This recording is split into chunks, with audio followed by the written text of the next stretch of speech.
So today we are studying the basic vapor refrigeration compression system.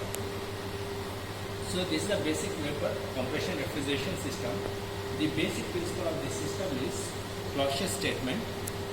According to the Clausius statement in thermodynamics law, heat will not be flown from low temperature to higher temperature without using this compressor, without using this external device. This is known as external device. This compressor has been used to transfer the heat from low temperature to higher temperature. Similarly, we are using the ceiling fans. You can see ceiling fans also here also, and exhaust fan also, in order to transfer the heat from low temperature to higher temperature. So this is the external devices will be there according to the Clausius statement of the thermodynamics law. So we are studying the basic components of the thermodynamic cycle. So here the circuit diagram is there. This is the circuit diagram of this thermodynamics law. So here is the basic principle diagram is there. Colorful sketch is there. So first starts from the compressor. So here first basic components are compressor will be there, evaporator will be there, expansion valve will be there, liquid receiver will be there, condenser will be there. So here first we'll start from the evaporator. Here is the evaporator is there. So evaporator is nothing but a cooling chamber. So this is evaporator which is you act as a cooling chamber inside the refrigerator. So after passing the fluid into the evaporator, so usually special types of fluids will be there which evaporates at very low temperatures, minus 10 degree, minus 5 degree, 0 degree centigrades. So it evaporates and converts into saturated vapor. This saturated vapor is pressurized in the compressor. So main purpose of compressor is it sucks the saturated vapor, compresses and pressurizes the vapor in the compressor. So after pressurizing the vapor, so here, so it becomes high pressure vapor. High pressure saturated vapor, it then passes to the condenser. So here the condenser is there. Yeah. So whenever it passes through the condenser, so here in the condenser it picks up the heat, whatever the heat is there which is being picked from the evaporator, so it rejects the heat from the condenser. So this is the main purpose of the condenser used to reject the heat. So natural convection will be there, or we are using a blower or fan for rejection of the heat. So then after rejection of the heat in the condenser, so it been received in the liquid receiver. In this liquid receiver, it has been passed through the expansion valve, so that here the pressure has been decreased. So the pressure is low pressure and it is having a low temperature liquid. So like this, so vapor is circulated inside the systems. So here is there, you can see is that first starts from the evaporator. So heat is transformed inside a refrigerator. When heat is transferred from the evaporator, so it picks up the heat and temperature rises. So whenever it rises the temperature, so here we will get a low pressure, high temperature gas into the compressor, and the compressor compresses and pressure has been increased and it's sent to the condenser. In this condenser, temperature will be decreased and it remains high pressure liquid. Again it is expanded in the expansion valve and we are reducing the pressure. So compressor is used for pressurizing, condenser is used for reducing the temperature, expansion valve is used for reducing the pressure. And comes to the circuit diagram. Here is the circuit diagram. So in this circuit diagram, first starts with the evaporator. So as per the stage, evaporator is there, this is evaporator, and this evaporator starts from here, evaporator. So in this evaporator, so low pressure gas will be there. So this is the low pressure gas will be there. So low pressure gas, so at the evaporator, so it is a saturated vapor condition.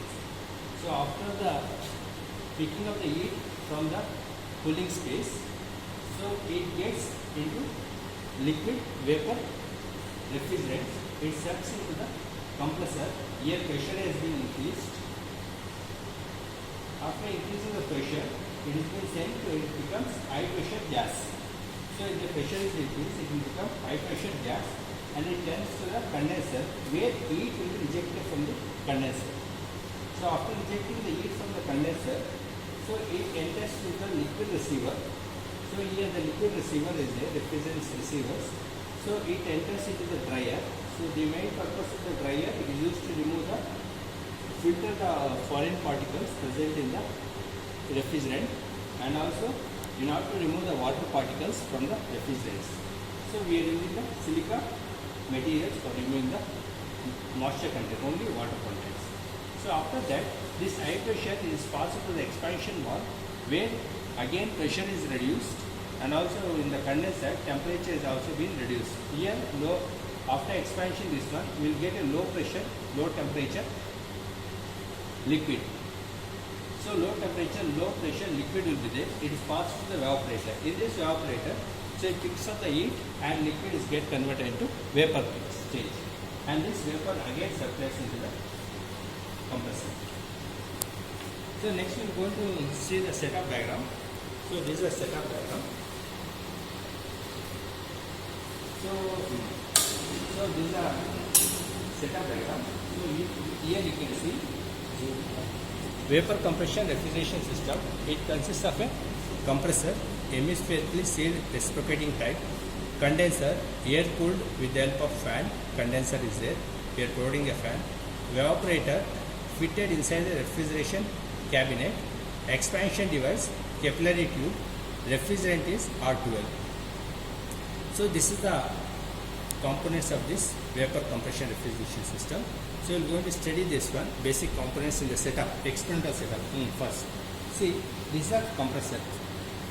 So this is a compressor consists of the motor also, both has been hemispherically sealed. This is a compressor system. So this is condenser. Fan is there in order to cool the refrigerants inside the coil. So next is evaporator is there. So this is a evaporator. So first starts from the evaporator as per the basic principle of operation. So refrigerant is circulating inside the coils. So capillary tubes will be there. Here the capillary tubes will be there. So this is evaporator system, evaporator coil. So it circulates inside the tubes. So refrigerant R12 is circulating inside the tubes and it comes through the tubes into the compressor. So this is a compressor. So this is a compressor. So we are getting the refrigerant from the evaporator into the compressor section. So section has been creating into the compressor. And this compressor, so after compressing to high pressure, so here the temperature is also high. So evaporator has already been increases the temperature of refrigerant. So high temperature and high pressure refrigerant R12, it enters into the condenser. So here the fan is provided. So here it has been cooled to the low temperature and high pressure refrigerant. So low temperature, high pressure refrigerant is there and is expanded in the expansion valve. You can see here it has been expansion valve. After expanding, it will becomes low pressure, low temperature liquid. So when it comes to the low temperature, it converts its phase from gaseous phase to the liquid phase. Again this liquid phase enter into the evaporator and this liquid phase after entering the evaporator, picking of the heat, it converts its state from liquid to gas.